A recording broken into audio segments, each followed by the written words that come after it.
Hello. Hello. हा साहेब, कदम बोलायलो. हा बोला. जय महाराष्ट्र. साहेब, जय महाराष्ट्र साहेब. आमचा पेशंट होता MGM ला. कुठं? MG hospital. हा एम बर. तर त्याचं बिल ना 280 झालं साहेब. 2,80,000. हा. आणि काय झालं त्या पेशंटला? साहेब डेंगू झाला होता. डेंगू. हा. आणि मग किती दिवस होता ऍडमिट? 11 दिवस होता साहेब. 11 दिवस. हा. बाकी मेडिकल वगैरे IVI ची इंजेक्शन वगैरे बाहेरून आणले आपण.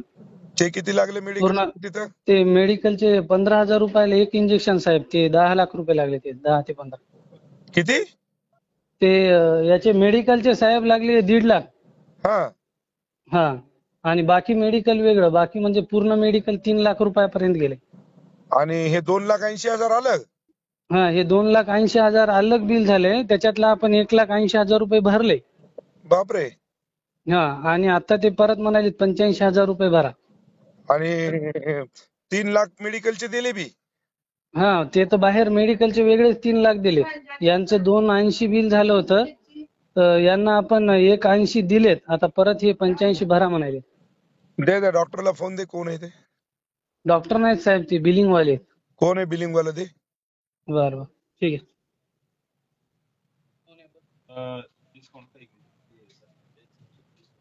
हे एकदा साहेबाशी बोला ना.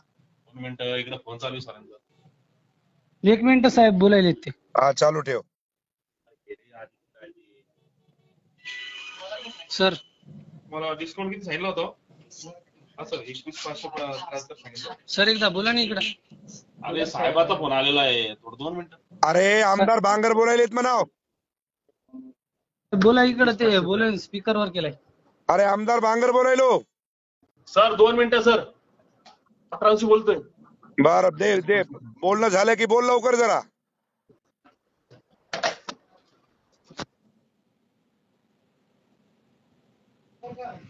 जय महाराष्ट्र सर, बोला. जय महाराज. अरे बाबा, हे डेंगू झालेला पेशंट 2,85,000 रुपये बिल झालं. हो 1,80,000 रुपये त्याने पेड केलं. 85,000 हो. रुपये काहीतरी बाकी राहिलेत. त्यांनी हम्म. मेडिकल 3 लाखाचं घेतलंय आतापर्यंत. माहिती ना सर सगळं, मला मी कर्मचारी बोलतोय सर. बरं मी ते काय कोण? सहकार्य करू ते मला सांगा तुम्ही. मी ते सगळं काही नाही, सहकार्य करतोय सहकार्य सर. काहीच करू नको. मी मला फक्त तुमचाच माणूस आहे सर मी. बरं बरं, ते डॉक्टरला बोलणं करून दे मला. कारण की अं, 2,85,000 आणि 3 लाख हो म्हणजे ना हो ना हो ना 6 लाखाचं काय यांनी अमृत पाजलं त्या हो लेकराला, ना हो देव ना. जाणे. तेच मी काय करतो सर, वर त्यांना आयशूला पाठवतो सरांकडे. ताबडतोब त्या कोण सर हो येतं? हो. ते निकाले सरांच्या अंडर आहे सर पेशंट. आता ते स्विच असतील वर, कोणतरी आडकीने किंवा काय नाव, अकोलवार, डॉक्टर अकोलवार, दोघं असतील सर. अकोलवार आणि निकालजे. हो हो हो. म्हणजे 6 लाख तर रुपये म्हणल्याच्या नंतर खाटी खाना झाला की रे. आता कापायलेत ना. सर 2,87,000 बिल झालेले सर टोटल. हो, हो 2,87,000 ते आणि एक 3 लाख 80. रुपये मेडिकलचे. बर बर बर. म्हणजे आणि 180 भरले त्यांनी. हा. 1,07,145 पेंडिंग होतं, त्यातून त्यांनी समजा 21,573 डिस्काउंट सांगितलं सर. वा रे वा. जा तिथं वरी मला त्या डॉक्टरना बोलणं हो ना करून ना. द्या. चालन चालन सर. हो तर सरकटे. इच्छा होती सर एकदम तुमच्याशी बोलायला मला. बर आज यांच्यामुळे योग आला बघा. चालतंय चालतंय, धन्यवाद. फक्त हो मला हो. डॉक्टरशी त्यांना पाठवून चालेल बोलणं करून द्या. चालेल सर चालेल. मी सर तुमचा नंबर घेऊ का यांच्याकडनं? हा, माझा नंबर घ्या आणि मला डॉक्टरशी बोलणं करून द्या ताबडतोब. चालेल चालेल. ओके. Okay okay. हो. हॅलो. डॉक्टर साहेब नमस्कार. हा नमस्कार. आमदार बांगर बोलतो. हा हा नमस्कार साहेब. नमस्कार. ते एक आदित्य माणिकराव सरकटे म्हणून पेशंट आहे माझ्याकडचा. हो हो हो हो हो साहेब ते 3 लाखाचं मेडिकल आणि 2,85,000 रुपये तिचे फी म्हणजे हे झालंय, बिल झालंय. 1,80,000 रुपये जमा केलंय आणि बाकीचे पैसे राहिले. तर मला वाटतं आता हो, 10 हो. दिवसाचे म्हणजे 6 लाख रुपये डेंग्यूच्या पेशंटला कितीपत योग्य आहे हो? आता तुम्हाला माहित नाही त्याची कंडिशन. अहो कंडिशन कितीही patient- खराब असू द्या ना हो, तिला काय अमृत पाजले का तुम्ही? 10 दिवसाचे आपण 6 समजून लाख घ्यायला रुपये पाहिजे. कशाला म्हणतात? तुम्ही ना त्यांचा भाऊ डॉक्टर आहे. दादा मला सगळीच कल्पना आहे. माझा भाऊ MBBS MD आहे.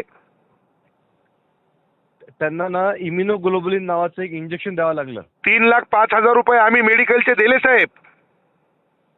नाही नाही आपला गैरसमज होतोय. काही गैरसमज नाही, पूर्ण बिलिंग आहे माझ्याकडे. 3,05,000 रुपये बिलिंग दिलं म्हणजे मेडिकलचे, आणि 2,85,000 रुपये आपल्या दवाखान्याचं बिल झालंय. त्याच्यातलं 1,85,000 रुपये आम्ही जमा केलेत. अडचण काय आता? आता बाकीचे जे पैसे राहिले ते आता तेवढं कमीत कमी डिस्काउंट तर द्या. 21,000 रुपये डिस्काउंट देताय तुम्ही, म्हणजे 6 लाख रुपये डेंग्यूच्या पेशंटला मेडिकल आमचं आणि 3 लाख रुपये द्यायचे म्हणजे किती पद योग्य हो सांगा बरं. नाही आपण आहे ना, आता आपण फोनवर बोलतोय, हा ते जरा बोलणं आपल्याला, एक तर पेशंट अतिशय गंभीर होता, व्हेंटिलेटरवर होता. अहो किती व्हेंटिलेटर असू द्या ना, रोजचे किती रुपये लागायचे त्याला मेडिकलचे सोडून. तुम्हाला बिलामध्ये दिलं असेल ना, रोजचं किती बिल आहे त्याच्यात दिलं असेल ना. अहो सगळं दिलंय दादा. 6 लाख रुपये कशाला म्हणता तो? अरे असं गोरगरिबाला लुटू नका हो. हात जोडून आपल्याला विनंती आहे. हे बघा प्लीज, तुम्ही ना प्लीज लुटू प्लीज काहीच मला सांगू नका तुम्ही, मला काहीच सांगू नका तुम्ही.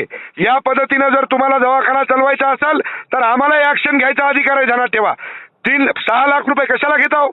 3,05,000 रुपये तुम्ही मेडिकलचे घेतले आणि 2,85,000 रुपये तुम्ही हॉस्पिटलची फीस घेता. हॉस्पिटलचं बिल आहे ना, एकतर मी डॉक्टर एक काम करणार, तिथे ते ठरल्याप्रमाणे बिल. अरे कशाचा ठरल्याप्रमाणे? अहो डॉक्टर साहेब आळ्या पडतीला, आलं का लक्षात? असे गोरगरीब लोकांना लुटू नका. मी आता आरोग्य मंत्र्याला बोललोय, हे योग्य नाही, तुमचं ध्यानात ठेवा. म्हणजे जेवढं मोठं युनिट तुमचं हॉस्पिटल म्हणजे तुम्ही लोकांना लुटायसाठी केलंय का? ह्याला लुटणं कसं काय म्हणणार? पेशंट चांगला झाला, बरा. अरे पेशंट चांगला झाला तर पैसे घेण्याची काही पद्धत असती ना हो. हा जे ठरलं, आता तुम्हाला कल्पनाच नाही पेशंट किती सिरियस होता. तुम्ही अहो किती पेशंट. पण नातेवाईकांनी मला बोलले ना, त्यांनी सांगावं की आम्ही लुटलंय किंवा आम्ही. अहो मी त्यांचा नातेवाईक आहे हो, माझ्या मतदारसंघातला पेशंट आहे तो. नाही, मग तुम्ही मला अधिकाने फोन केलात की त्या पेशंट आपण दुसरीकडे शिफ्ट केलं असतं त्यांना. अहो कुणीकडे पेशंटला शिफ्ट केलं असतं, पण ही पद्धत आहे का? अहो ज्या वेळेस दुःखाची घटना येते ना त्यावेळेस माणूस अंगावरचं सगळं. तुमचं म्हणणं काय आहे? माझं म्हणणं एवढंच आहे की ते बाकीचे जे पैसे येतात ते घेऊ नका. बरं ठीक आहे, करा तेवढी मदत. सोशल मीडियाच्या भाऊ गर्दीत विश्वासार्हतेने चकाकणारे नाव म्हणजे लेट्सअप मराठी. सगळ्यांना, सगळ्या नागरिकांना ती स्पीच, ती लेट्सअप वरील मुलाखती म्हणजे विचारांचा खजिना. त्यानंतरच्या निवडणुकीमध्ये मला सोडून गेले. बातम्या केवळ वस्तुस्थिती सांगणाऱ्या, न प्रोपगंडा, फक्त जनतेचा अजेंडा. क्योंकि आने वाला कल जाने वाला है, जाने वाला कल आने वाला है. राजकारण, मनोरंजन असो की क्रीडा क्षेत्र, महाराष्ट्राची स्पंदने संवेदनशीलतेने टिपणारे माध्यम म्हणजे लेट्सअप मराठी. जगासोबत एक पाऊल पुढे राहण्यासाठी लेट्सअपचे ॲप, सोशल मीडिया आणि वेबसाईट सोबत कनेक्टेड रहा.